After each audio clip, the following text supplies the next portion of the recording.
तो जो zero tolerance to corruption की बात करते थे, आज अदानी जी का नाम सुनते ही पार्लियामेंट को अडजर्न कर देते हैं। ये पावर हंग्री इतने हैं कि आज इतने दिन इतना भारी बहुमत मिला है और अब तक महाराष्ट्र को ये नहीं पता है कि उनका मुख्यमंत्री कहाँ होगा। अगर देवेंद्र फडणवीस पे नाम स्टैंप हो चुका है तो जल्दी से डिक्लेयर करिए क्यों महाराष्ट्र की जनता को जो किए हुए वादे हैं उससे वंचित रख रहे हैं, उससे दूर रख रहे हैं। किसी एक मन में भी ऐसी शंका है कि उनका वोट इनवैलिडेट हो रहा है या दूसरी तरफ जा रहा है, It goes against the principles of the very foundation of our nation.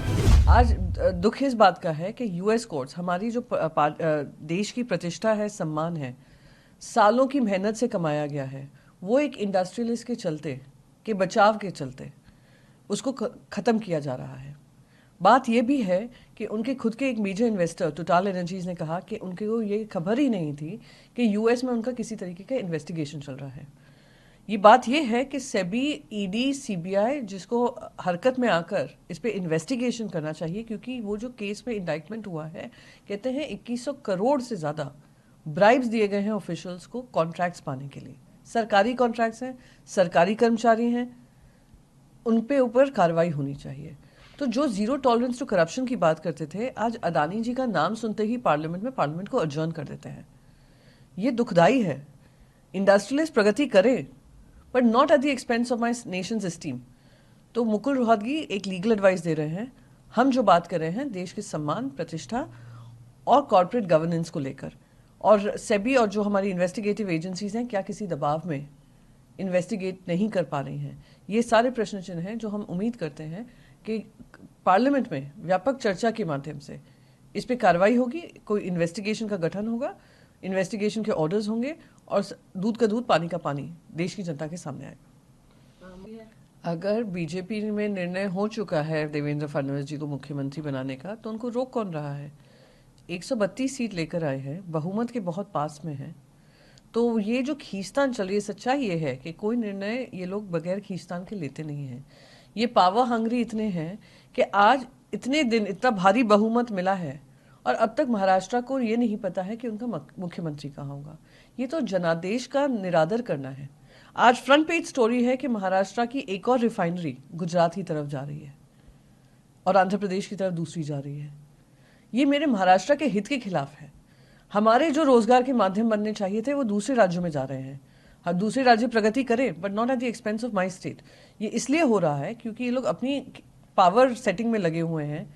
इतने दिन हो गए हैं जनादेश आए हुए और सरकार नहीं बना पा रहे हैं। अगर देवेंद्र फडणवीस पे नाम स्टैंप हो चुका है तो जल्दी से डिक्लेयर करिए क्यों महाराष्ट्र की जनता को जो किए हुए वादे हैं उससे वंचित रख रहे हैं, उससे दूर रख रहे हैं, और जो महाराष्ट्र की स्टेयरिंग क्राइसिस है उसको दरकिनार कर रहे हैं।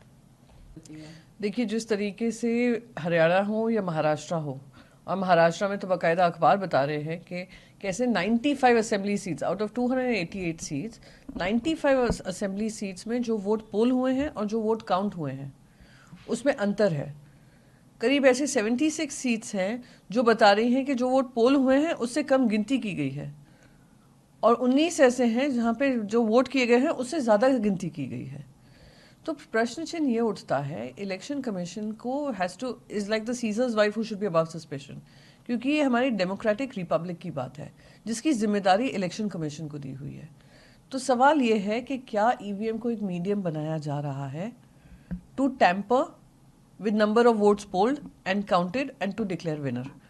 और ये सवाल हर तरफ से, हर कोने से वोटर्स के तो आ ही रहे हैं, साथ ही साथ पॉलिटिकल पार्टीज के भी आ रहे हैं कि उसका दुरुपयोग कर कर कहीं ऐसा तो नहीं है इलेक्शन आउटकम्स को प्रभावित किया जा रहा है, और इस पर कार्रवाई होनी चाहिए। ये व्यापक चर्चा का विषय है। अगर किसी एक मन में भी ऐसी शंका है कि उनका वोट इनवैलिडेट हो रहा है या दूसरी तरफ जा रहा है, it goes against the principles of the very foundation of our nation. तो इस पर चर्चा होनी चाहिए और व्यापक चर्चा होनी चाहिए। और इलेक्शन कमीशन का ये आदत सी बन गई है कि डिसमिस कर देते हैं rather than engaging and addressing this issue. नहीं, वो सुप्रीम कोर्ट की मान्यता है, पर सुप्रीम कोर्ट को ये भी मानना पड़ेगा कि यहाँ पे जो अभी तक मैंने इलेक्शन कमीशन के संज्ञान में ये लेकर आई हूँ पर हमें कोई जवाब नहीं मिला है कि कैसे 95 सीट्स प्रभावित करती हैं इलेक्शन आउटकम्स को। तो अगर इस तरीके का मिसमैच है, हमने फॉर्म 17C पार्ट 1 बनाया है, 17C पार्ट 2 बनाया है, जिसमें पोल कितने हुए हैं, काउंट कितने हुए हैं वो दिखाता है। अगर उसी में मिसमैच है, टैली नहीं हो रहा है, तो आई एम वेरी क्लियर कि सबके मन में शंका होगी।